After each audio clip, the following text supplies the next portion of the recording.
এই বছর বোলপুরে হচ্ছে খাদি মেলা। কোথায় হচ্ছে, কি কি পাওয়া যায়, কতদিনই বা চলবে এই মেলা? আরে বলবো চলো তবে শুরু থেকে শুরু করা যাক। আজ বিকেলে আমি আর মা চলে গেলাম খাদি মেলাতে। বোলপুর রয়্যাল বেঙ্গল হোটেলের সামনে সার্কাস মাঠে বসেছে এই মেলা। আমরা বিকেল বেলা গেলেও একটু ঘুরতে ফিরতেই সন্ধে হয়ে গেল।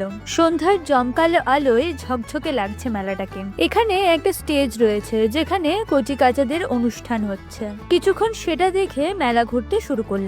এই মেলাতে শুধু বিভিন্ন ধরনের শাড়ি না, বিক্রি হচ্ছে শীতবস্ত্র, ব্যাগ, ঘর সাজানোর জিনিস, এমনকি ছোট বাচ্চাদের শীতবস্ত্র। খাবার দাবারের দোকানও রয়েছে অনেক। জিনিসের দাম একটু বেশির দিকে বলেই খরিদ্দারের থেকে দর্শকের সংখ্যাই বেশি। তবে যার মান ভালো তার দাম তো হবেই। 11ই জানুয়ারি থেকে 22শে জানুয়ারি হবে এই মেলা। আমার আর মায়ের শাড়ির খুব নেশা, তাই অনেক খোঁজাখুঁজি করে একটা কিনেই ফেললাম। কি শাড়ি কিনলাম সেটা একদিন পরে দেখাবো। চলো তবে, টাটা।